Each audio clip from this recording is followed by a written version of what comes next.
ça sera toujours mieux. Mais bon, c'est pas grave.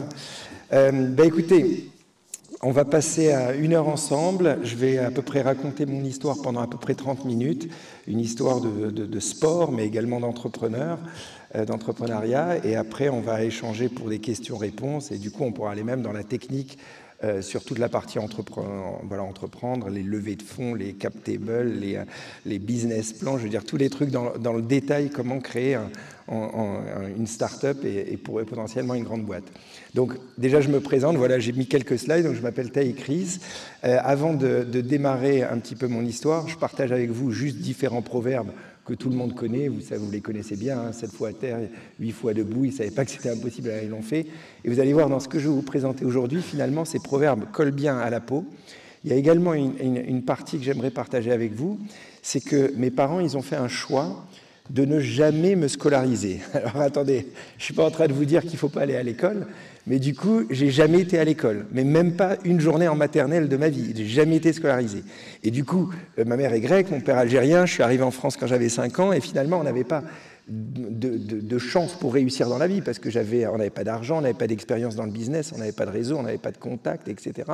Mais la philosophie de mes parents, c'était avant tout de voir la vie sans aucune barrière et faire les choses avec passion. Donc finalement, ce que mes parents, en quelque sorte, m'ont enseigné, eh ben, ça m'a permis de voir la vie réellement sans aucune barrière et être toujours optimiste et être extrêmement passionné. Ils se sont dit, quel que soit le métier que tu vas choisir, à partir du moment où tu fais les choses avec passion, ça va marcher. Et donc, j'ai touché à tous les métiers inimaginables. J'ai fait du tennis, j'étais magicien professionnel, j'étais crépier, j'ai fait de l'école du cirque, j'ai fait de l'acrobatie, j'ai fait du piano. On avait traversé de l'Atlantique en voilier, on avait fait l'Amazonie en pirogue. Mes parents étaient vraiment out of the box. Vous voyez, comme beaucoup d'enfants, j'imagine quand vous étiez plus jeune, vous avez dit à vos parents, moi j'aimerais bien avoir un singe. Ben, mes parents, ils ont dit oui, quoi. En animal de compagnie, j'avais un singe à la maison. Vous voyez, donc c'était vraiment out of the box, mais en grandissant, comme vous voyez sur les photos, j'ai commencé à faire du roller au pied de la Tour Eiffel. Et en grandissant, j'ai dit, en fait, c'est ça que je veux faire, je veux être champion de roller. Et dans la philosophie de mes parents, bah, si c'est ta passion, il n'y a pas de problème, il n'y a pas de sous-métier, on croit en toi, fonce. Et donc de fil en aiguille, ça a commencé à marcher, j'ai commencé à faire des compètes. Après, il y a eu le revers de la médaille que je vais vous expliquer, les accidents, etc. Mais j'ai commencé à voyager dans le monde entier et à vivre de cette passion et être, pour le coup, plusieurs fois champion du monde, à faire des compétitions. Je vous montre une petite vidéo, regardez. Donc j'ai fait pendant 20 ans des compètes comme ça, à voyager dans le monde entier. T'as pas le son, hein? Non, pas grave. Donc, du coup, voilà, vous voyez, j'ai fait comme ça toutes ces compètes pendant plein d'années, voilà, à faire des acrobaties, les X-Games, les fameux X-Games aux États-Unis. Et du coup, avec ces compètes, évidemment, c'était dangereux, donc j'ai commencé à me casser les bras et les jambes. Donc j'étais opéré des genoux 3 fois, des épaules 2 fois, des poignets 2 fois, la hanche cassée, les cervicales presses 3 fois, le nez 3 fois, ici ouvert plusieurs fois, les doigts, les chevilles, les côtes. Donc j'étais tout le temps sur le devant de la scène comme ça et sur le lit d'hôpital. Et vu que mes parents n'avaient pas d'argent, et en plus ils se sont retrouvés extrêmement endettés, donc la maison hypothéquée, etc. Et donc heureusement un peu avec le roller, j'ai pu un peu rembourser les dettes, enlever l'hypothèque de la maison, sauf que c'est moi qui gérais financièrement la responsabilité familiale pour la famille. Et du coup, quand j'ai été sur le lit d'hôpital, les sponsors m'ont dit, bon, on va pas continuer à te payer si tu es à l'hosto, donc ils ont arrêté le contrat. Donc démoralisé au plus haut point, la carrière en quelque sorte qui s'arrête. Je me dis, mais qu'est-ce que je vais faire? J'ai la responsabilité financière pour tout le monde, j'ai jamais été scolarisé, j'ai pas de diplôme, etc. Et donc sur ce lit d'hôpital, je me dis, je vais essayer de lancer une marque de fringues. Vous voyez, c'est le premier truc que le sportif pense. Après, je me dis, c'est quand même compliqué d'installer une marque parce qu'il faut, faire une collection, etc. Et après, je me dis, je peux peut-être vendre mon image pour des gammes de papeterie scolaire pour les enfants. Vous savez, quand à la rentrée scolaire, quand vous allez à Carrefour, il y a l'agenda, le cahier. Je me dis, je peux peut-être vendre mon image de champion de roller là-dessus. Donc, je téléphone sur ce lit d'hôpital à des sociétés comme Clairefontaine et je leur dis, est-ce que vous ne voulez pas acheter mon image? Mais les mecs, ils me disent, écoutez, vous n'êtes pas connu en tant que rollerman. Si vous aviez été footballeur, peut-être, mais rollerman, non. Et donc, vu que j'ai cette philosophie de voir la vie sans barrière, je me dis, bah, c'est pas grave, je vais directement appeler la centrale Carrefour essayer d'avoir l'acheteur national de rayon papeterie, trouver des usines, fabriquer les produits, faire des designs. Vous voyez, je suis que dans la positivité et jamais les problèmes, c'est toujours les solutions. Et donc, j'arrive à joindre l'acheteur national du rayon papeterie de Carrefour au téléphone. Le mec était quand même amusé parce que normalement, il y a des agents, des managers, il y a plein d'intermédiaires. Et là, je squeeze tout le monde, je l'ai au téléphone. Et le mec, il me dit, bon, bah, écoutez, pourquoi pas regarder une collection à votre effigie en prenant rendez-vous dans 20 jours, mais apportez-moi toute la collection. Et donc, à ce moment-là, je ne lui dis pas évidemment que j'ai la jambe cassée, que je ne peux pas marcher, que je viens de me faire opérer il y a 3 jours. Évidemment, j'y connais rien en papeterie, je n'ai pas d'usine, j'ai rien. Et donc, je sors vite de l'hôpital avec mes béquilles. J'apprends à faire du design sur Photoshop en appelant des copains qui m'expliquent comment on utilise Photoshop. C'était il y a 20 ans, donc il n'y avait pas YouTube comme aujourd'hui. Et donc, je me rends compte que j'arriverai jamais à fabriquer les produits en temps et en heure. Et donc, je ne peux pas aller au rendez-vous sans prototype, sans produit. Et donc, qu'est-ce que je fais? Je vais à Carrefour, j'achète tous les produits de marques concurrentes, j'achète une grande imprimante A3, de la colle et un ciseau, et les designs que je fais la nuit, je les colle parfaitement par-dessus les produits des autres, pour donner l'illusion que ce sont mes produits. Et j'arrive avec des agendas, des cahiers, etc., collés parfaitement. Et du coup, j'arrive à convaincre, première année, Carrefour et Casino à me faire une précommande sans retour d'invendu pour 350 000 € de produits. Et qu'est-ce qui a fait la différence? Parce que, évidemment, le mec, il a vu que j'étais complètement amateur, mais je suis arrivé avec plein d'idées nouvelles. Je vous donne un exemple. J'ai pris des vidéos de moi que j'ai découpées en plein de photos, et j'ai collé toutes les photos en coin de page de l'agenda, et quand les jeunes effeuillaient l'agenda avec les doigts, les photos s'animaient et envoyaient des films de moi qui faisais des sauts périlleux. Vous voyez ce que je veux dire? Les agendas, je les avais faits en molletonné, avec du lentikiller. 3 des personnes avaient fait ça à l'époque en France. Donc bref, j'avais réussi à toucher émotionnellement l'acheteur et en quelque sorte, il m'a donné ma chance. Et donc très vite, je me suis dit, mais attends, tu n'as pas fait d'études de marché, qu'est-ce qui se passe si ça ne se vend pas? Carrefour ne vont pas me recommander l'année d'après, donc ça va s'arrêter. Et donc je me dis, il faut que je trouve un autre sportif qui est parfait pour ce genre de produit. Et je me dis, Tony Parker, c'est le sportif idéal, le basket, c'est très connu, lui, il est très connu. Et donc, j'arrive à contacter son agent, et dès la 2e année, j'arrive à acheter en exclusivité en France l'image de Tony Parker, et je me retrouve au bout de 3 ans à acheter également l'image de Matt Pokora, Christophe Maé, Nintendo, MTV, et on dépassait le 1 million d'euros de chiffre d'affaires, et je vendais donc les agendas Tony Parker, etc., que je designais la nuit. J'étais la semaine VRP à Carrefour, je faisais ma rééducation pour ma jambe, et en même temps, je reprenais petit à petit les compètes. Donc, on peut dire que ça a été une réussite jusqu'à ce moment-là, mais j'ai mal géré la croissance, et avec la crise de 2008, malheureusement, la société a été obligée de fermer.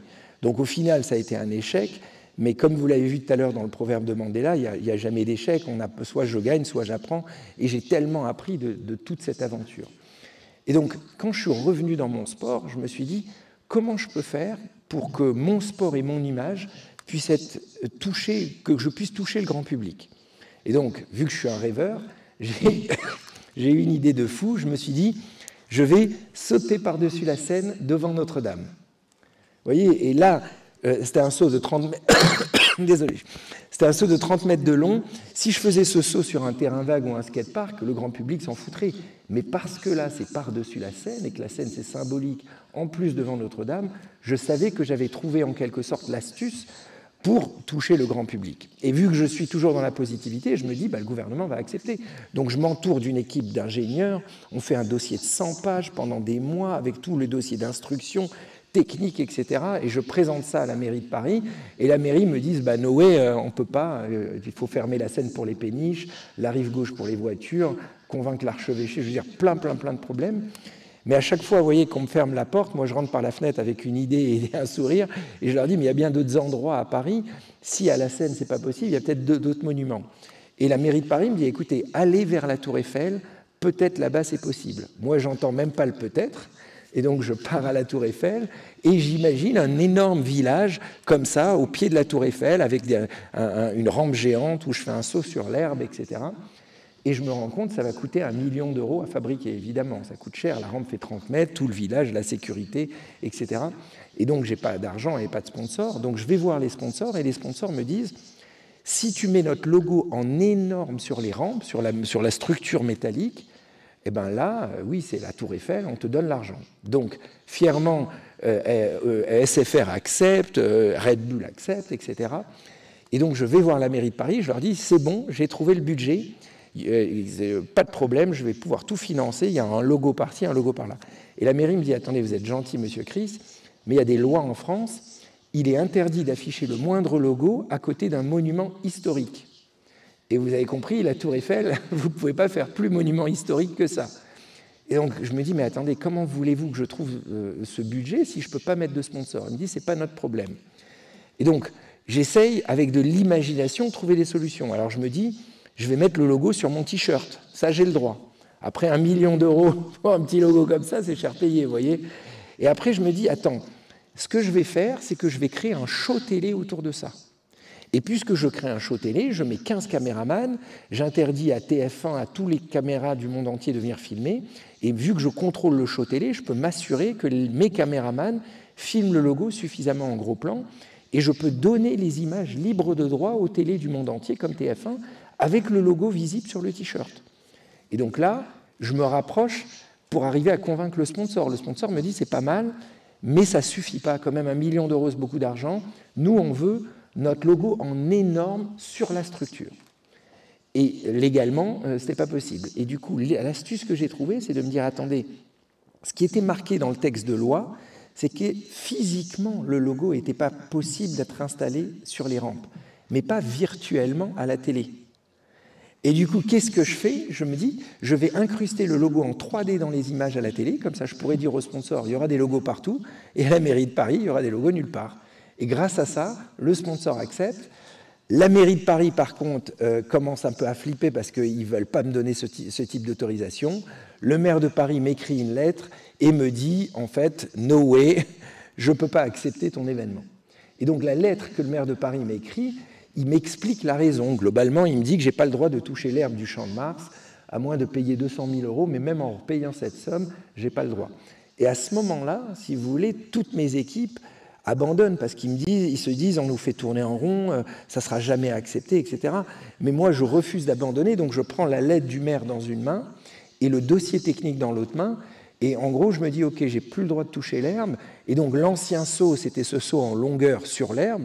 Mais vu que je ne peux plus toucher l'herbe, qu'est-ce que j'imagine? Je me dis, je vais sauter de la Tour Eiffel et m'arrêter juste avant l'herbe. Vous voyez? Et j'arrête la rampe juste avant l'herbe, là. Alors, petite complication, je me rends compte que j'arrive en bas de rampe à 100 km/h et que j'ai 11 mètres pour m'arrêter de 100 km/h à zéro. Alors évidemment, je ne sais pas comment freiner à cette vitesse. Évidemment, ce n'est pas vraiment possible. Mais je me dis, si la mairie de Paris ne me demande pas comment je fais pour freiner, et s'ils ne se rendent pas compte qu'il y a un danger là, surtout je ne leur dis rien et je trouverai la solution après.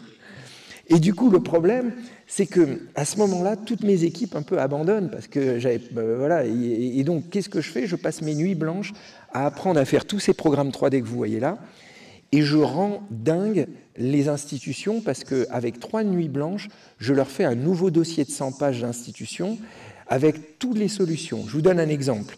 La mairie me dit, tu ne peux pas fermer la route parce qu'il faut que l'ambulance puisse passer. Ben, très bien, je surélève la rampe, je fais un pont et l'ambulance passe en dessous. La mairie me dit, tu ne peux rien accrocher à la Tour Eiffel. Parce que vu que je voulais sauter de la Tour Eiffel, j'avais imaginé une plateforme qui était accrochée à la Tour Eiffel. Mais il me dit, aucune assurance au monde va assurer la Tour Eiffel, vous ne pouvez pas toucher la Tour Eiffel. Donc qu'est-ce que je fais?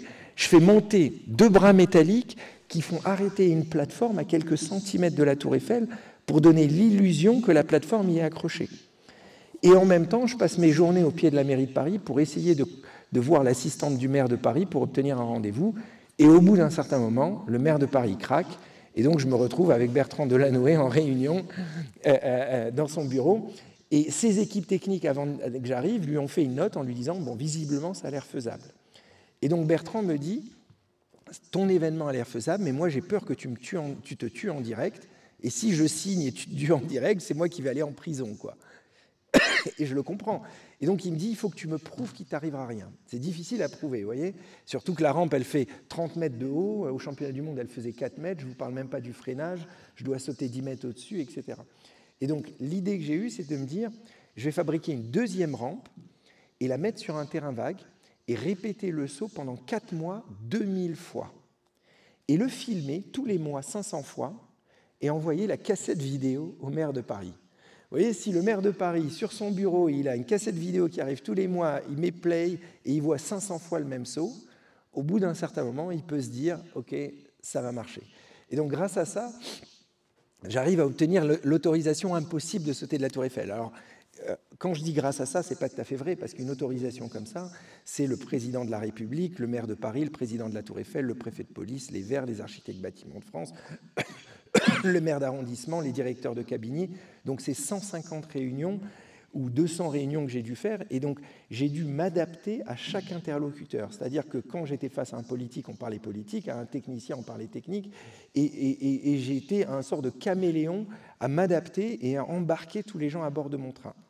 Bref, une fois que j'ai eu l'autorisation, il fallait retrouver le budget, donc j'ai rappelé SFR, mais SFR m'a dit « Désolé, on n'a plus d'argent, on a tout donné pour la Coupe du Monde de foot, sauf si la France ne se qualifie pas ». Donc moi, je regarde le match de qualification en espérant que la France perde. Et à l'époque, la France se qualifie, Thierry Henry, bref, met la main, etc. Et du coup, le lendemain, je perds mon budget. Et donc, je me retrouve dans une situation infernale. Je n'ai pas l'argent pour faire l'événement. Et vous allez voir, et ça, vous verrez, même dans l'entrepreneuriat, si un jour vous créez des boîtes, qu'à tout problème, une solution. Et donc là, j'étais devant une solution quasiment insoluble. Je n'avais pas l'argent pour le faire. Et donc, qu'est-ce que j'ai fait? J'ai été voir tous les fournisseurs, la société Layer qui fait l'échafaudage, les écrans, le village, etc. Et je leur ai dit, faites-moi gratuit. Et je vous assure, ça a marché. Chaque société, j'ai réussi à les convaincre de me faire gratuit et de réduire le budget. Alors bien sûr, les gens ont été payés, mais la marge de la société, j'ai fait des coupes de 100 000 euros par-ci, 50 000 euros par-là, 80 000 euros par-là, et donc j'ai baissé le budget. À la fin, il restait une somme qui me manquait, c'était 150 000 euros. Moi, je n'avais pas cet argent, mais j'avais le dernier sponsor que j'avais, avec qui j'avais signé un contrat, qui me payait cette somme 1 an et demi après. Donc j'ai appelé ce sponsor et j'ai dit, vous avez mon image gratuite, mais s'il vous plaît, donnez-moi l'argent pour l'événement. Donc vous avez compris, j'ai donné toutes mes économies pour que ça se fasse, mais je me suis dit, un rêve n'a pas de prix, je ne vais pas regretter toute ma vie d'avoir ces 150 000 euros à la banque et pas faire l'événement. Je suis jeune, je pourrais me refaire financièrement, mais au moins j'aurais sauté de la Tour Eiffel. Et donc, à partir de là, les vrais ingénieurs ont refait tout ça, et donc il y a cette rampe géante qui a commencé à se construire au pied de la Tour Eiffel, une rampe de 30 mètres de haut. Donc c'était assez incroyable. Alors, petite subtilité non négligeable, rappelez-vous, je devais faire 2 rampes pour les 2000 sauts pour le maire de Paris. Et j'avais plus l'argent, et donc il fallait me rendre à l'évidence que je ne pouvais pas faire les 2000 sauts pour le maire de Paris. Donc l'excuse que j'ai trouvée, c'est de faire 2000 sauts à l'élastique d'un pont en roller. Et vous savez quoi? Le maire de Paris a accepté. Mais du coup, le jour J, quand je me suis retrouvé là, au pied de la Tour Eiffel avec cette rampe, je ne l'avais jamais fait. Et je peux vous dire que la pression, elle était extrême. Et en plus, il y a 100 000 personnes qui sont venues voir le saut. Donc c'est un truc de malade. Et vous voyez, je ne touche pas l'herbe comme ils m'ont dit. Et donc maintenant, il fallait que j'arrive à freiner de 100 km/h à zéro en quelques mètres. Et donc je fais un airbag, comme vous voyez là, l'airbag rouge. Et j'essaye sur un circuit automobile, je tape l'airbag à 100 km/h, je suis KO 5 minutes, mais je suis en vie, mais ça ne marche pas du tonnerre. Et donc la veille au soir, je fais un saut d'essai, mais vu qu'il avait un peu plu, je passe sous l'airbag et je me fracture quasiment la jambe, et donc je passe toute la nuit à l'hôpital avec les ligaments du genou quasiment pétés, non pas pour le saut, mais pour le freinage qui a été imposé à la mairie. Donc finalement, le lendemain, ce qu'on se dit, c'est que je mets un marquage sur la rampe, et après ce marquage, je me laisse tomber pour freiner, bon bref. Et du coup, le lendemain, je me retrouve sur cette nacelle qui n'est pas accrochée à la Tour Eiffel, et vous voyez, qui tangue avec le vent comme un mât de bateau. Et même si on a fait des sports extrêmes toute notre vie, je peux vous assurer que j'avais peur. Et donc, je me suis manipulé comme à la 3e personne. Déjà, je me suis dit, je veux dire, tu vas pas gâcher ce moment incroyable avec la peur. De toute façon, tu vas sauter. Que tu aies peur ou que tu aies pas peur, tu vas sauter. Donc, au point où tu en es, autant ne pas avoir peur. Après, je me suis dit, qu'est-ce qui va t'arriver? Tu vas pas mourir, normalement non, mais tu risques de te casser un bras ou une jambe. Et je me suis dit, c'est pas grave. Donc, j'ai dédramatisé l'accident. Et le 3e truc que je me suis dit, c'est pas tous les jours qu'on peut se prendre un peu pour Superman, vous voyez? Et donc, gâche pas ça avec de la peur. Je vais vous montrer la vidéo. Je vais juste mettre le son, au moins sur l'ordi. Attendez une seconde.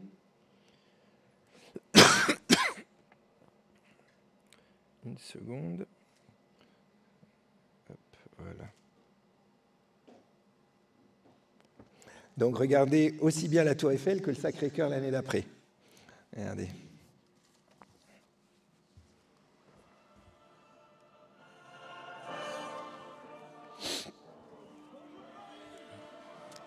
Donc là, je peux vous dire, j'avais peur. Hein.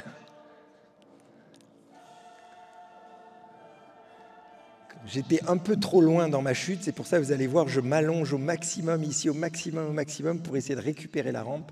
Et donc l'idée, c'était d'atterrir, dépasser un marquage, après de me laisser tomber pour freiner un peu plus vite pour l'airbag. Et après, ça, c'était un saut au Sacré-Cœur qui était aussi assez incroyable. C'est un saut hauteur-longueur. Voilà, donc ça, c'est... Je vais vous raconter une petite anecdote sur le Sacré-Cœur qui est assez marrante. C'est que pour avoir les autorisations, je ne pouvais pas normalement les avoir parce qu'il y avait des carrières sur le Sacré-Cœur. Et la mairie d'arrondissement m'a dit « Personne, même pas le président de la République, peut vous donner l'autorisation puisque votre structure peut tout faire effondrer à cause des carrières. » Je leur ai dit « Est-ce qu'on peut faire des tests de sol ?» Ils me disent « Mais oui, mais ce n'est pas fiable 100%. Donc personne ne peut vous donner l'autorisation. » Et donc l'astuce que j'ai trouvée, c'est de prendre une équipe d'ingénieurs et de mesurer tous les touristes qui marchent au pied du Sacré-Cœur depuis 20 ans et quel poids cela représente, et remettre des poutres en bois qui abaissent la rampe et qui reproduisent le même poids que les touristes qui marchent, et cela prouvé scientifiquement. Comme ça, je pouvais dire à la mairie d'arrondissement, je peux vous assurer que ma structure ne va pas faire effondrer, puisqu'elle est identique à tous les touristes qui marchent depuis 20 ans. Vous voyez, tous les astuces que j'ai pu trouver. Après, ça n'a pas toujours marché. Hein. Il y a eu ce saut que j'avais essayé de faire à New York, je voulais sauter du haut du Rockefeller Center, avec 150 mètres de vide et faire un saut à l'élastique et décrocher l'élastique dans l'air et tomber sur la rampe. Bon, vous voyez, ça n'a pas toujours marché, mais j'avais été très loin pour avoir l'autorisation. J'avais convaincu Sarkozy d'appeler Obama, ce qu'il avait fait. J'avais convaincu le maire de Paris d'appeler Bloomberg, ce qu'il avait fait, quoi, plein de choses. Et au final, il y avait le propriétaire de la tour qui avait pris peur.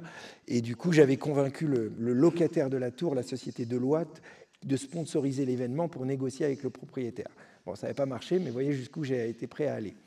Et du coup, après, il y avait une autre vie qui était une vie d'aventurier un peu dans la télé, avec plein d'émissions et plein d'aventures. Je vous montre quelques images et après, on va aller sur la partie entrepreneuriat. Regardez. Donc là, par exemple, j'avais 5 jours pour apprendre à marcher sur un fil. Il fallait que je traverse le Grand Canyon en 5 jours. Donc là, pareil, ça faisait vachement peur, avec les 300 mètres de vide en dessous. Donc j'allais comme ça dans des pays lointains et je devais toujours essayer les trucs locaux le plus fou, quoi. Skeleton, bobsleigh, chien de traîneau, rodéo à cheval.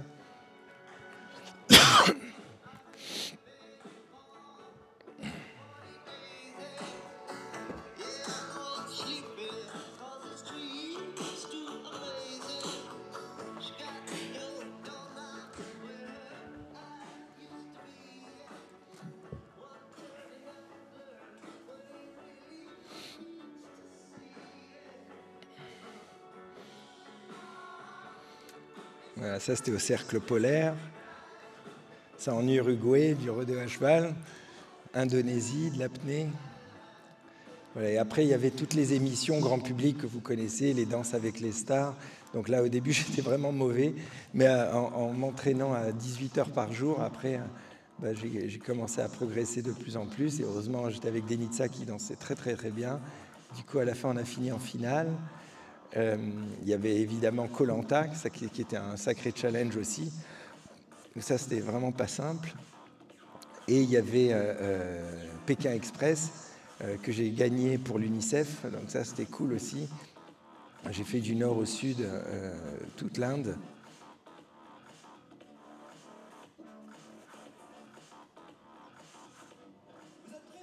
Voilà, et après, différents shows.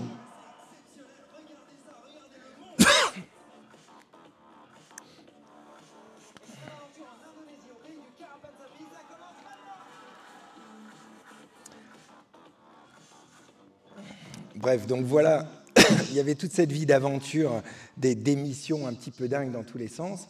Mais même s'il y a eu plein de trucs que j'ai réussi là-dessus, il n'y a pas eu toujours des réussites. J'avais essayé par exemple de monter un film à Hollywood qui ne s'était pas fait, et du coup je m'étais cassé la jambe sur un tournage, et donc je me suis retrouvé il y a 9 ans en arrière, à nouveau sur le lit d'hôpital, Et je me disais, bon, ben, tu ne peux pas faire tes records toute ta vie, tu ne peux pas être sportif pour toute ta vie, ou je n'avais pas envie de faire de la télé non plus tout le temps. Donc je me suis dit, c'est peut-être le moment de vraiment devenir entrepreneur. Et donc je me suis dit, il faut que... je voyais que, étant le meilleur en roller, ben, je gagnais moins que le millième footballeur, parce que j'avais juste choisi une mauvaise industrie.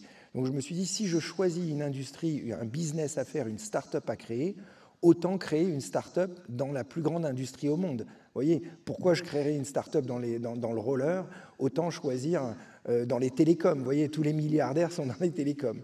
Et donc, ce que j'ai fait, c'est que j'ai écrit une sorte de formule magique. Et donc, le premier point, je me suis dit, la plus grande industrie au monde. Et là, je ne me suis pas cassé la tête, je me suis dit télécom. Le deuxième point, je me suis dit, il faut ubériser cette industrie. Alors, qu'est-ce que ça veut dire, ubériser cette industrie? Si vous réfléchissez, le plus grand réseau de taxis au monde, c'est Uber, mais ils ne sont pas propriétaires des voitures. Le plus grand réseau d'hôtels au monde, c'est Airbnb, ils ne sont pas propriétaires des murs. Et donc, je me dis, est-ce que je peux créer le plus grand opérateur mobile au monde sans être propriétaire des antennes? En fait, les nouveaux géants ne sont pas ceux qui détiennent les actifs, ce sont les intermédiaires qui améliorent l'expérience utilisateur. Et justement, ça me faisait rebondir au troisième point, où l'expérience utilisateur est roi. Si vous inventez quelque chose qui est simplement plus simple pour les gens, ça va marcher. On le voit avec Uber, vous êtes sûr d'avoir le bon prix, vous oubliez votre téléphone dans le taxi, vous pouvez le récupérer, vous voyez le taxi qui arrive, etc. Donc c'est une meilleure expérience utilisateur. Le quatrième point, je me suis dit, il faut que je sois propriétaire de ma marque. Et ça, je l'ai appris avec la licence Tony Parker, parce que quand j'ai perdu la licence Tony Parker après 3 ans, j'ai eu un grand trou dans mon chiffre d'affaires. Et donc je me suis dit, je ne peux rien créer de grand à l'avenir avec la marque des autres. Il faut que je crée ma propre marque, comme le font un Apple, etc. Et donc, je me dis aussi, et ça m'a fait rebondir pour le cinquième point, il faut que je vende le même produit dans tous les pays. Parce que, à nouveau, avec Tony Parker, ça se vendait bien en France parce que Tony était connu, mais en Australie, Tony Parker n'est pas connu. Donc, il fallait que je trouve le Tony Parker australien, au Japon, etc. Donc, en fait, je me suis dit, c'est infernal. Il faut que je fasse comme fait un Apple, ils vendent le même iPhone en Australie, au Japon ou en France. Et donc, ils sont propriétaires de la marque, ils vendent le même produit partout. Et le dernier point, pas le dernier, mais le sixième, c'est de choisir une distribution mondiale. Puisque j'ai travaillé dans la distribution avec Carrefour, Leclerc, etc., je me suis rendu compte que même si j'avais le meilleur produit au monde, si mon produit n'était pas dans les rayons, les clients ne les voyaient pas. Et avant d'ouvrir un réseau de distribution dans tous les pays, je me suis rendu compte que ça allait me prendre 20 ans. Et donc, je me suis dit, mais en réalité, il faut que je choisisse un métier où il y a tout de suite une distribution mondiale. Et là, j'ai pensé aux applications mobiles. Parce que vous avez tout de suite, votre application, elle est dans toutes les langues, etc. Et ça m'a fait rebondir au septième point, clairement un produit digital.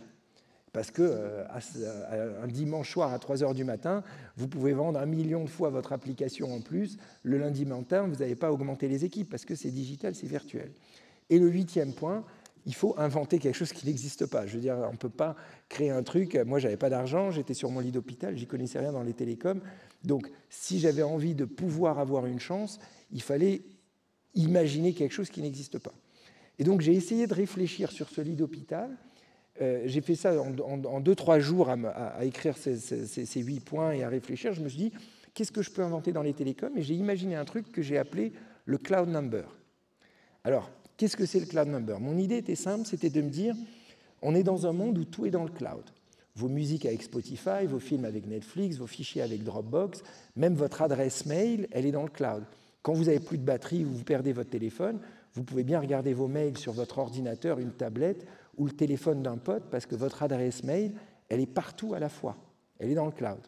Mais votre numéro de mobile, votre 06, ce n'est pas le cas. Lui, il est coincé dans ce bout de plastique qui est la carte SIM. Alors maintenant, il commence à y avoir des cartes SIM virtuelles, des eSIM comme on appelle, mais à 10 ans, ce n'était pas le cas.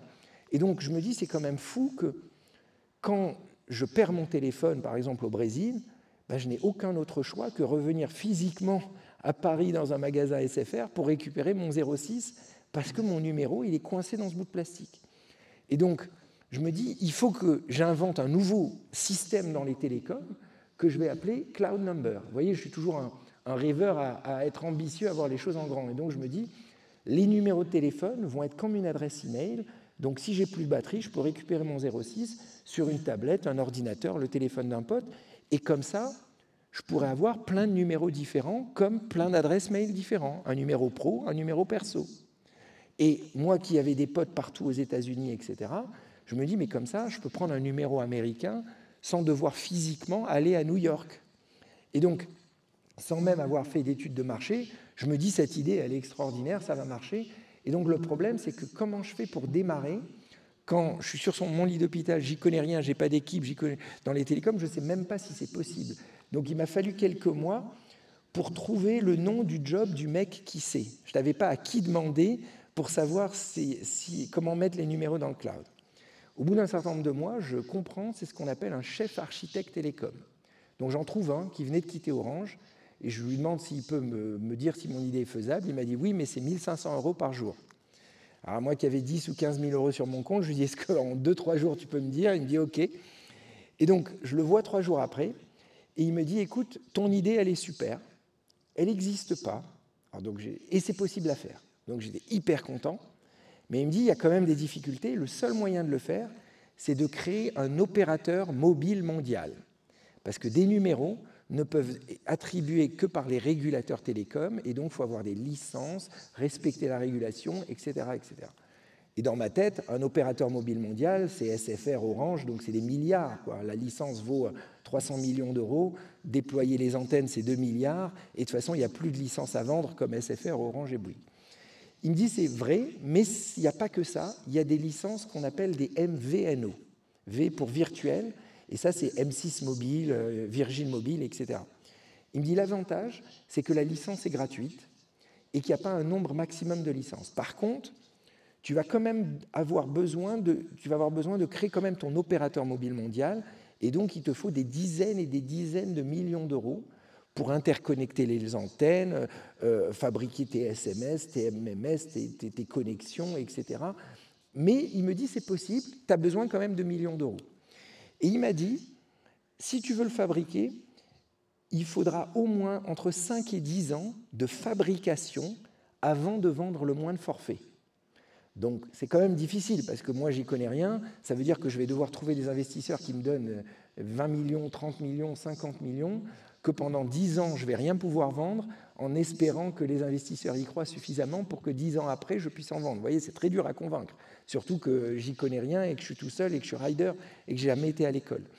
Après il me dit, il y a une deuxième solution, tu lèves quand même des dizaines de millions d'euros, tu fabriques quand même pendant des années, mais pour vendre le produit plus vite, tu sous-traites avec un petit opérateur qui l'a déjà fait, comme ça tu vends plus vite. Et donc je vais voir un petit opérateur, je leur fais signer un NDA, un contrat de confidentialité, et je leur dis mon idée, et eux se disent, ok, son idée est bonne, on va essayer de lui prendre le maximum d'argent maintenant, parce qu'il n'arrivera jamais à le faire, donc on va lui demander beaucoup d'argent pour démarrer. Donc ils me disent, écoute, si tu veux avoir accès aux antennes, on peut te le donner, mais c'est 150 000 € tout de suite. Et après, il faudra nous donner entre 10 et 50 000 € par mois. Alors évidemment, c'est des sommes énormes, vous voyez. Mais moi qui suis un enthousiaste, je me dis, mais c'est génial, les fonds d'investissement vont me donner des millions, l'idée, elle est super. Et donc, je m'enferme dans ma chambre. De toute façon, j'avais la jambe cassée. Et je design sur Photoshop un prototype de l'application, je fais un dossier de 100 pages et un business plan, tout ça dans ma chambre, et je vais prendre rendez-vous avec des fonds d'investissement.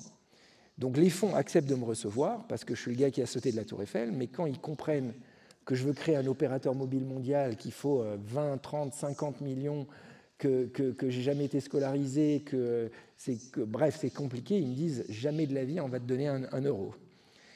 Et en sortant de cette réunion, mon chirurgien m'appelle pour m'engueuler parce que je ne vais pas à la rééducation, et je lui raconte l'histoire. Je lui dis « Ah ben, je suis désolé, mais j'ai une super idée, j'ai envie de mettre des numéros dans le cloud, d'avoir une application comme ça. » Il me dit « Mais elle est super ton idée, est-ce que je peux investir ?» Et là, je comprends. Je me dis « Je suis bête, au lieu de chercher sur des grands fonds d'investissement, il faut que j'arrive à convaincre tout mon entourage. » Alors tenez-vous bien, je rentre en mission pour convaincre tout le monde. Et j'arrive à un taux de réussite de quasiment 95%. Tous les gens que je rencontre, ils mettent de l'argent. Et donc j'arrive à en convaincre comme ça 130 qui investissent en tout 10 millions d'euros.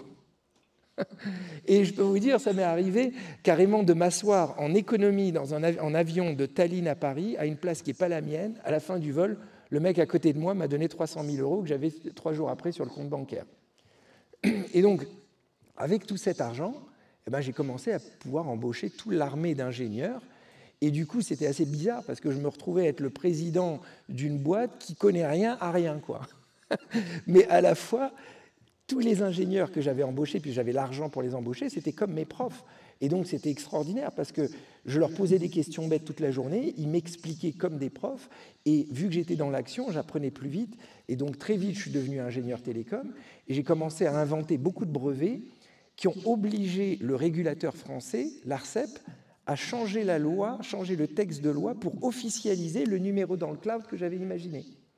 Et les fonds d'investissement qui m'avaient rigolé au nez des années avant sont revenus et ont remis 10 millions d'euros, mais 10 fois plus cher que ce que je leur avais proposé. Et donc, qu'est-ce que j'ai créé? J'ai créé cette application qui s'appelle On-Off. Donc, en fait, c'est une application qui permet d'avoir un deuxième numéro en un clic.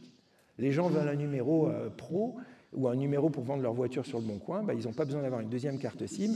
Ils téléchargent l'application On-Off et en un clic, ils prennent un numéro. Ils peuvent le garder pour 1 heure ou ils peuvent le garder pour toujours. Un numéro français, mais également un numéro belge, américain, canadien, anglais, etc., de tous les pays. Et maintenant, pour les entreprises, on va beaucoup plus loin que donner des numéros. Les numéros sont connectés à tous les CRM, des analytiques, des systèmes de call forward, des enregistrements d'appels. Donc, on réinvente toute l'expérience autour des télécoms. Donc, aujourd'hui, où on en est, en quelques mots, donc là, on est déjà 100 collaborateurs dans la boîte. Donc ça, c'est super, la boîte est rentable, donc ça, c'est génial. L'année dernière, on a fait 20 millions de chiffre d'affaires. Du coup, on a maintenant des licences télécom dans plus de 20 pays. On a dépassé le milliard de SMS. Du coup, on a levé 30 millions. Ça nous a permis de construire. Ça nous a coûté aujourd'hui entre 50 et 60 millions de développement technique pour fabriquer toute la tech derrière.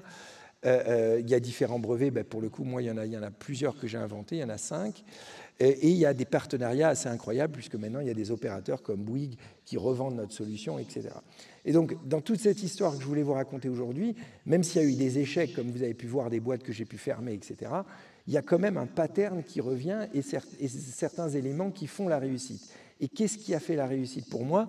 C'est beaucoup la philosophie de mes parents, c'est-à-dire de voir les choses sans barrière, de les voir avec beaucoup d'ambition, de croire en l'impossible, de faire les choses tellement avec passion, d'embarquer les gens à bord. Si je n'avais pas été passionné, je n'aurais jamais embarqué les 130 investisseurs qui ont investi les 10 millions et j'en serais pas là, ou convaincre toutes les institutions pour la Tour Eiffel. Et après, à la fin, évidemment, le travail, il n'y a que ça de vrai pour lever des montagnes.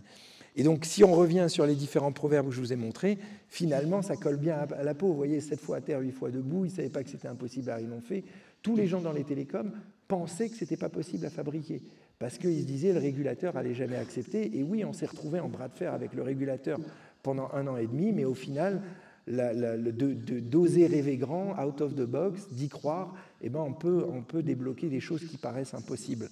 Et j'en rajouterai un, c'est que beaucoup de gens ont parfois un peu comme des œillères qui les empêchent d'avancer, parce que dès qu'ils veulent créer un projet, il y a c'est pas possible, tu connais rien, il y a toujours ces messages négatifs qui viennent de notre entourage, de notre éducation. Du coup, je rajouterais, vous voyez, le fameux de Shakespeare, tout esclave a en ses mains le pouvoir de briser ses chaînes. Ce que je veux dire par là, c'est que on a tous les capacités de casser ces barrières parasites pour voir la vie sans aucune barrière. Et ça ne veut pas dire qu'on va réussir spécialement. La réussite dépend du travail acharné, de la passion, de la dedication, etc. Mais au moins, on ne se fait pas parasiter par des peurs inutiles et on avance. Et tant qu'on est passionné, on embarque les gens à bord et voilà, et tout est possible. Donc voilà, je vous souhaite de casser ces barrières, de rêver les choses en grand et de créer des boîtes incroyables, pourquoi pas. Voilà. Merci en tout cas, et on va faire des questions-réponses.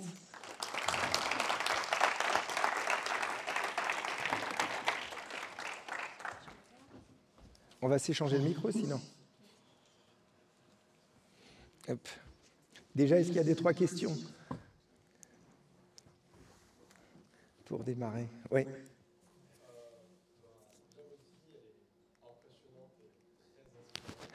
Merci.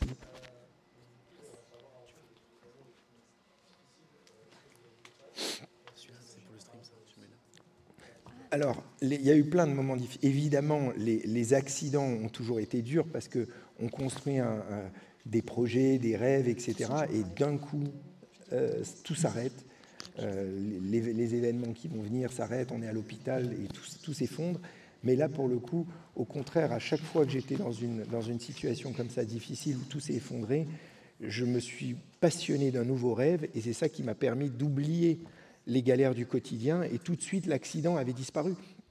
Vous voyez, à chaque fois que j'ai créé des boîtes, je les ai créées sur le lit d'hôpital et donc vraiment une solution pour ne pas rentrer dans la déprime dans les moments difficiles, c'est se raccrocher à un nouveau rêve, suivre ce projet d'une façon obsessionnelle et tous les problèmes du quotidien disparaissent.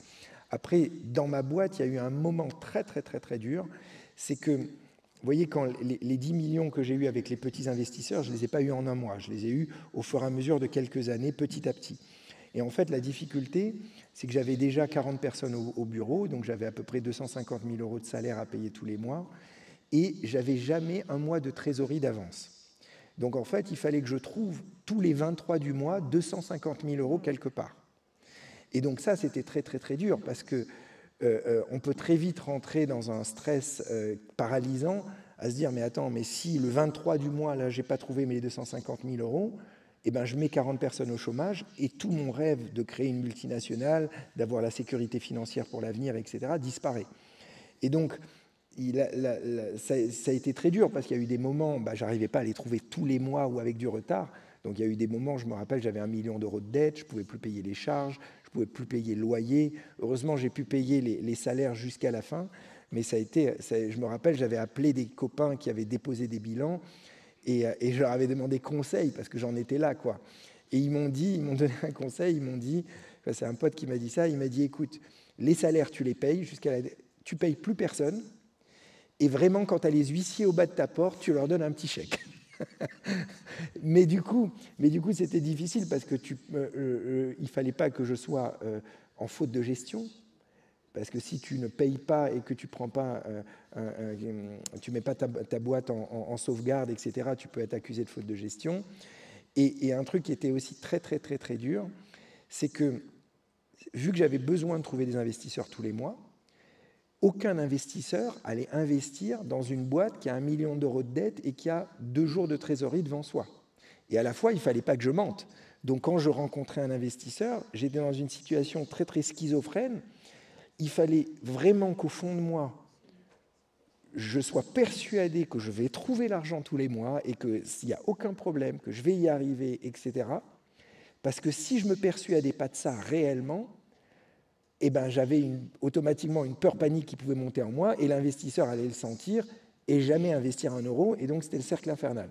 Donc c'était très difficile quand j'étais dans une situation où j'avais 2 jours de trésorerie, et je rencontrais des investisseurs, et je me persuadais moi-même que aucun problème, en 2 jours, je vais trouver l'argent.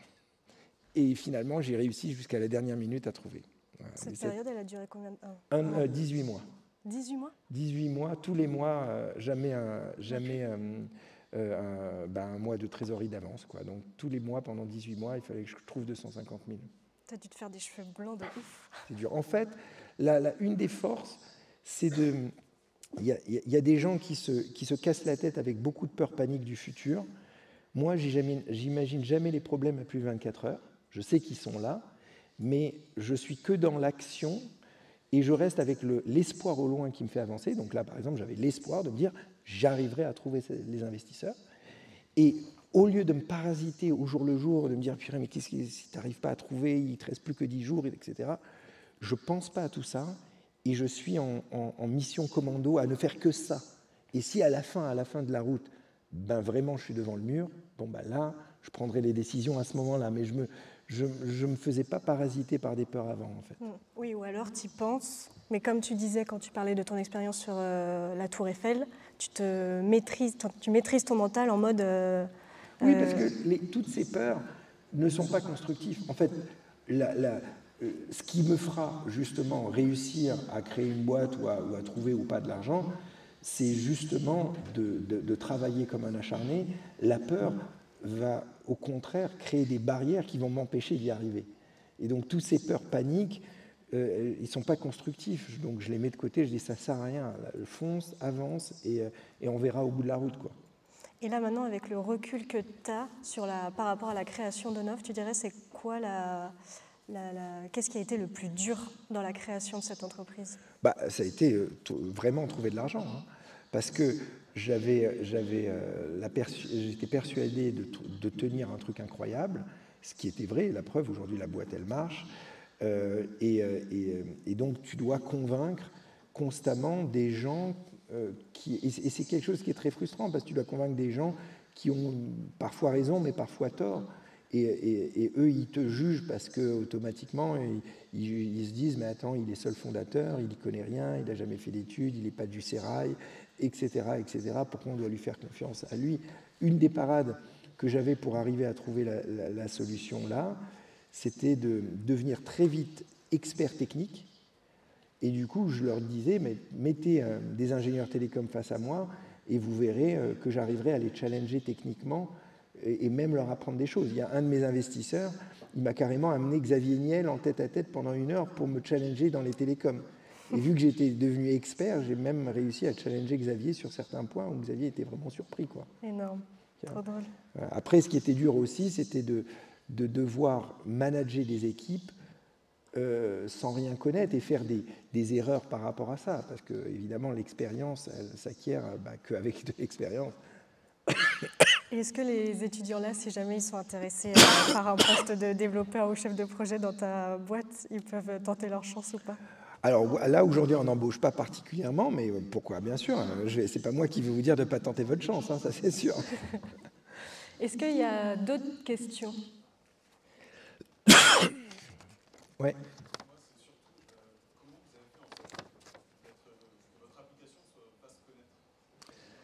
Alors là, j'ai quand même bénéficié un petit peu de mon image de sportif, parce que j'avais du coup un accès aux médias et j'ai pu faire des interviews, etc. Donc ça a été une force. Au début, les gens m'attendaient au tournant, parce que je me rappelle sur la première conférence de presse, tous les médias, ils se sont dit c'est un joke, en fait, ils ont acheté l'image de Ty Chris et c'est juste un porte-drapeau. Et donc, il a fallu que je montre ma place là-dessus, mais par contre, ça a été une force. Mais dans les levées de fonds, après que j'ai fait, l'argent des levées de fonds a servi à faire du marketing digital, du SEO, etc., comme toutes les boîtes dans la tech, parce que les interviews que je faisais ne me permettaient pas de pouvoir vraiment faire connaître la boîte. Après, si on trouve un bon produit qui répond à une problématique, il y a l'effet boule de neige qui se fait un peu tout seul. Il y a des concurrents qui se sont développés depuis? Alors, il y en a quelques-uns, mais vraiment, on est de très très très loin leader, en tout cas sur la partie B2C. Il y a Bouygues, justement, ça c'était marrant, qui avait essayé de fabriquer un produit concurrent, mais ils n'avaient pas su fabriquer toutes les briques techniques, et du coup, ils ne respectaient pas la régulation. Et donc, j'ai demandé au régulateur de faire fermer le service de Bouygues, parce que j'ai dit au régulateur, vous nous demandez de respecter la loi, vous devez faire respecter la loi à Bouygues aussi. Et donc, Bouygues a été obligé de fermer le service, et donc ça fait un tollé chez eux. Et donc, c'était une fierté déjà de réussir à ça, et des années après que Bouygues finalement prennent le mien, quoi. Oui.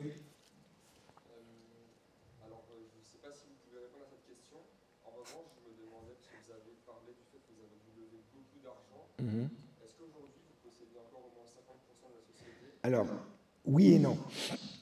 J'ai été à la fois très très malin et à la fois j'ai été dans une situation la plus dure qu'un entrepreneur peut vivre. Parce que le problème de ces levées de fonds, c'est une histoire, c'est que le rapport de force qui fait la différence. Donc soit vous avez le rapport de force de votre côté, soit il est contre vous, et moi c'était constamment contre moi, puisque pendant des années et des années, la boîte perdait de l'argent, et donc si je ne trouvais pas des millions pour renflouer les caisses, la boîte allait fermer, et donc le rapport de force avec les investisseurs était contre moi, et les investisseurs essayaient d'obtenir le maximum dans les conditions, etc.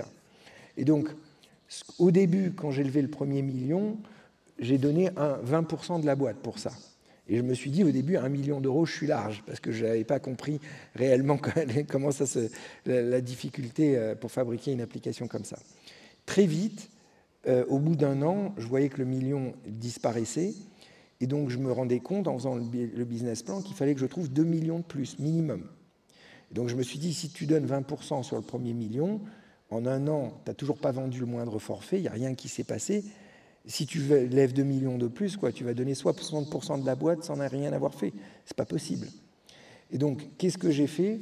J'ai fait des systèmes d'obligations convertibles. Et donc, j'ai donné un grand discount. J'ai dit aux gens, vous avez 35% de discount sur le prochain tour. Et s'il n'y a pas de prochain tour, l'argent que vous me donnez se convertit automatiquement au tour précédent. Et du coup, grâce à ça, ça me permettait de trouver des investisseurs tous les mois sans les complexités de faire une grosse levée de fonds avec les avocats, etc. Et je ne donnais pas de part de la boîte à la place. Je donnais un discount sur un prochain tour, mais vu que j'avais le cash en attendant, je faisais évoluer la valeur de la boîte. Et du coup, par exemple, ce que j'ai fait, au premier tour, la boîte, elle était valorisée 4 millions. Et du coup, j'ai comme ça levé avec des obligations convertibles jusqu'à un moment où j'ai réussi à convaincre suffisamment d'investisseurs d'investir sur une valo à 21 millions. Et là, j'ai converti toutes les obligations convertibles à moins 35. Et donc, j'ai fait ça comme ça pendant des années. Ça m'a permis de ne pas trop me diluer. Évidemment, j'étais quand même dilué, mais pas trop. Et le fait d'avoir pris plein de BA, Business Angel, quoi, ça, c'était diviser pour mieux régner. Parce que ce qui était dangereux, c'est que si un investisseur met 1 million d'euros, il va demander des conditions particulières. Il va dire, voilà, je veux dans le pacte, je veux ci, je veux ça, je veux, etc., etc.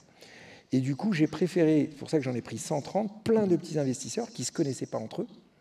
Et comme ça, s'il y en a un qui me demandait des conditions particulières, je lui dis, écoute, tu sors. Soit les conditions, tu les acceptes, c'est les mêmes pour tout le monde. De toutes les façons, vu que tu as 1% ou 0,5, etc., je n'avais pas de rapport de force contre moi. La seule difficulté que j'ai eue à un moment, c'est que je commençais à avoir besoin trop d'argent pour arriver à convaincre des business angels. Et donc, j'étais obligé de me rapprocher des fonds d'investissement. Et là, les fonds d'investissement, c'était compliqué. Parce que eux, justement, ils vont essayer tous les moyens inimaginables pour piquer aux fondateurs le maximum de parts dans les conditions, etc. Et donc, je me suis rendu compte, avant que les fonds viennent, je crois que j'étais à 60% de la boîte. Il me restait 60%. Et donc, je me suis rendu compte que si les fonds mettaient des millions, je risquerais de me retrouver sous les 51%. Et donc, perdre le contrôle du groupe. Et donc, il y a un point que je me suis rendu compte, c'est qu'aucun fonds allait accepter d'investir aux côtés de 130 business angels. Parce que c'est ingérable, une boîte avec autant de petits investisseurs. Donc j'ai été voir les 130 BA, je leur ai dit, écoutez, il faut qu'on se structure, et si on ne le fait pas, vous allez tous perdre votre argent. Logique, parce que si on ne le fait pas, je n'arriverai pas à lever de l'argent avec les fonds, et tout l'argent que vous avez mis, les 10 premiers millions, vous allez les perdre. Donc vous n'avez pas le choix qu'on se structure. Donc qu'est-ce qu'on fait? On va créer une société et on va déplacer les actifs dans cette société. Donc On-Off Télécom est devenu On-Off Investissement et On-Off Investissement a créé On-Off Télécom et on a déplacé les actifs. Et avec ce petit mécanisme, instantanément, je venais de récupérer 100% des droits de vote de mes 10 premiers millions, puisque je suis devenu le patron d'un fonds qui détient la majorité du fonds, et ce fonds détient 100% d'On-Off Télécom. Et donc, c'est un sort de tour de magie où parce que si j'avais été voir mes 130 business angels et je leur avais dit « donnez-moi 100% des droits de vote », jamais ils auraient accepté. Mais là, je les ai mis dans une situation où ils ne pouvaient pas refuser, puisque sinon, ils allaient perdre leur argent. Et je leur ai dit, en plus, ensemble, on sera plus fort, puisque ensemble, on détient 100% d'On-Off Télécom et on a du coup toutes les places au board, etc. Et donc, quand les fonds d'investissement sont rentrés,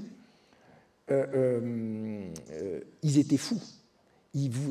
Ça les a rendus dingues, cette situation. Ils ont essayé avec leurs avocats de trouver tous les subterfuges pour casser ce système, parce que pour eux, un fondateur qui contrôle encore 100% de la boîte, c'est pas possible, parce qu'eux, il fallait absolument... Voilà. Mais heureusement, la structure juridique était suffisamment forte, donc ils n'ont pas pu casser ça. Donc finalement, les fonds sont rentrés, ils ont pris 24% de la boîte. Et moi, évidemment, quand je regarde le cumul, j'ai été fortement dilué, du coup, je suis à moins, il doit me rester à peu près 40% de la boîte en capital. Par contre, en droit de vote, j'ai encore 72%, avec des droits de vote multiples, x20, plein de mécanismes comme ça. Et donc, grâce à ça, j'ai gardé le contrôle. Ouais. Et juste par rapport à ça, comment tu mets en place ce genre de stratégie parce que tu disais que tu n'avais pas fait d'école de finance, quoi. Okay. L'imagination. C'est comme, vous voyez, c'est vraiment... Mais mon astuce a toujours été pareil. Quand j'ai des problèmes, j'essaye d'imaginer avec des trucs les plus ingénieux possibles, des solutions. On l'a vu tout à l'heure pour la carrière sous le Sacré-Cœur, de mesurer le poids des gens, etc. Donc, évidemment, j'avais des avocats à qui je posais, en fait, toujours pareil, c'est-à-dire que je poussais dans les retranchements les avocats, je leur disais, mais attends, mais si on fait comme ça, comme ça, comme ça, et donc l'avocat m'explique, ah ça tu peux pas, etc. Je prenais les informations, je moulinais pendant des heures de mon côté, et je revenais à la charge, je dis, mais attends, si on fait comme ça, si on fait comme ça, si on fait comme ça, jusqu'à trouver l'astuce, quoi. Ouais, okay. L'astuce. Et par contre, très très important, toutes ces astuces, il faut les faire en amont. Parce qu'une fois que les fonds sont rentrés, c'est échec et mat, ils ne vous laisseront jamais mettre en place ce genre d'astuces. Donc il faut vraiment faire tout ça très, très, très en amont. Ouais, donc finalement, c'est ta créativité, c'est tes idées. Tu avais des experts sur qui t'appuyer. Et en gros, c'est comme ça que tu as monté cette stratégie. Exactement. Ouais. Toujours pour essayer de ne pas perdre le contrôle, pas se faire trop diluer, le bon sens.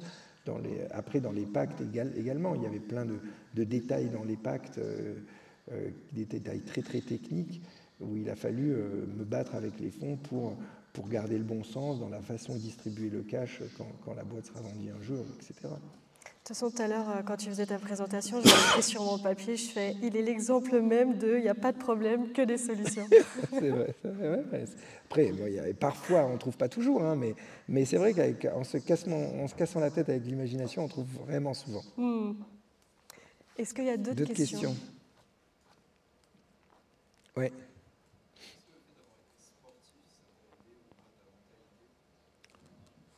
Oui. Alors, ça m'a aidé. Alors, il y a eu des avantages et des inconvénients. L'inconvénient, clairement, c'est que c'est un sport individuel que je faisais.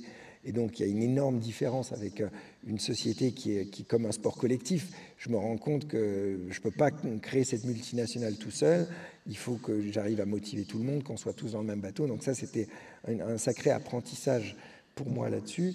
Après, le sport, clairement, m'a appris à jamais abandonner, à regarder la tête froide, à travailler plus que les autres.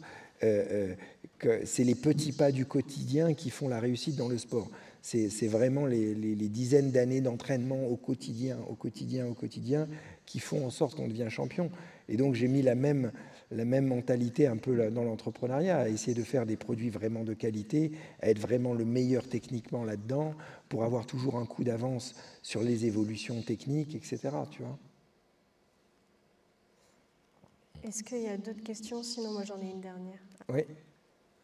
Quand on arrive à créer une multinationale comme ça, c'est quoi le but, la suite? C'est d'en créer d'autres ou c'est de continuer à faire performer? Parce que je vois derrière vous qu'il y a écrit Create Album. Ouais. En fait, tous les projets que j'ai eus, je les vois jamais comme une finalité parce que j'ai plein de rêves et je me verrai pas manager une société pour le reste de ma vie et ça serait pour moi, déjà je serais moins bon que d'autres personnes à manager des centaines de salariés, etc. Il y a d'autres gens qui le feraient bien mieux que moi. Et moi, j'aime la création, de partir en bas de l'échelle, de créer de zéro des trucs. Par contre, j'aime aller au bout du rêve, c'est-à-dire imaginer le truc incroyable, aller au bout du rêve. Et par exemple, sur un offre, sûrement au bout du rêve, c'est si j'arrive un jour à créer qu'un offre soit valorisé plus d'1 milliard d'euros et que je la revende, etc. Ben là, je pourrais dire... cette société, j'ai été vraiment au bout du truc. C'est déjà une réussite aujourd'hui, mais on est encore au début. Dans quelques années, tu vois, je vais essayer de faire ça. Après, il y a une liste de plein d'autres projets que j'ai en tête. Il y a le film que je n'avais pas pu faire à Hollywood, que je suis en train de réécrire en ce moment et que je vais essayer de produire. J'ai commencé à préparer une société pour fabriquer des taxis volants et plein de trucs volants, donc je dépose des brevets dans l'aéro et pas mal de trucs comme ça. Je vais essayer de faire une école pour les enfants. L'application album, là je me suis attaqué à un truc dur et pour l'instant c'est pas une réussite, parce que j'ai essayé de faire un Google Photo, un concurrent de Google Photo, mais j'ai pas trouvé assez de fonds pour le monter, malgré qu'on a levé 2,5 millions. Et donc là, je suis en train de pivoter la boîte pour essayer de faire rebondir, que les investisseurs ne perdent pas leur argent. Donc voilà, j'ai plein de... Je me consacre 5 ans ou 10 ans dans un projet pour vraiment aller au bout, je tourne la page et après je repars en bas de l'échelle dans un autre, tu vois. Une école pour les enfants, t'as dit? Oui, une école pour les enfants, exactement. Génial. Ouais, en France? Oui, sûrement en France. Avec genre quoi, une sorte d'éducation alternative? Alors, oui, sûrement, hein, sûrement. En tout cas, ça sera pour les petits, et ça sera sûrement de 0 jusqu'à 18. Et il y aura peut-être, en tout cas, il y aura déjà beaucoup moins d'élèves pour le nombre de profs, pas plus de 5-6 par classe. Et je vais essayer de faire une école où justement les enfants sont que dans l'action, où ils apprennent une grande partie évidemment business, mais une partie aussi émotionnelle, communication, art, musique, etc. Une école où les gens apprennent à être heureux, à faire voilà, et être un sort de caméléon pour s'adapter dans la vie, quoi. Tu vois. Ouais, stylé. Là, je vais faire ça. D'autres questions ou pas? Ouais. Vas-y. Encore moi, vous avez dit que vous avancez beaucoup en essayant et en faisant des erreurs. C'est très intéressant, mais qui est-ce qui vous donne tous ces feedbacks? Alors, en fait, quand je me passionne pour un truc, ça vient toujours, c'est marrant parce que c'est toujours relié finalement à l'éducation, c'était le fait que je me passionne pour un truc, ça en devient une obsession. Et donc à partir du moment où c'est une obsession, je ne vis que pour ça, je ne parle que de ça, je cherche tous les trucs sur Internet par rapport à ça. Alors évidemment, avec les années, je me suis fait par exemple un réseau.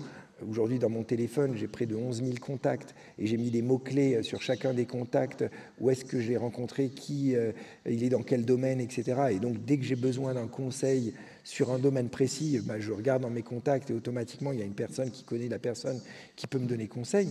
Mais au début, quand j'ai démarré dans la tech, j'avais aucun contact dans la tech, donc j'ai été dans tous les événements de start-up, dans des trucs qu'on appelle le Galion, France Digital, etc., et à parler toute la journée avec des entrepreneurs.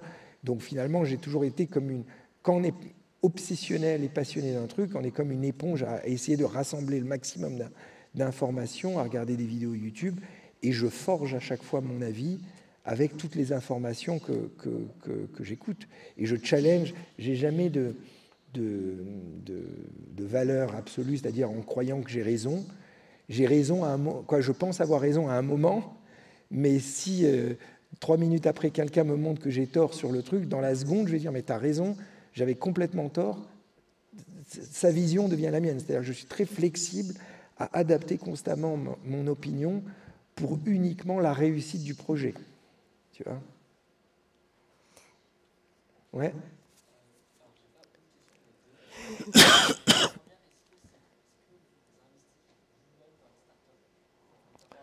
Écoute, je le fais pas parce que déjà j'ai pas fait de gros cash out et le peu que j'ai fait, je suis en train de rénover un vieux château abandonné qui sera transformé sûrement en école. Donc voilà, donc je mets pour l'instant tout mon argent là-bas. Et même si demain, alors évidemment, si demain je vends en off, je vais sûrement avoir beaucoup d'argent et je vais sûrement diversifier un petit peu, mettre sûrement de l'immobilier, quelques startups, etc., faire un petit peu ça, mais je vais surtout enfin pouvoir financer mes propres projets parce que j'en ai marre justement de devoir constamment être dépendant du dernier maillon de la chaîne, celui qui fait le chèque. Donc si un jour j'ai cette liberté financière, je financerai sûrement mes projets beaucoup plus.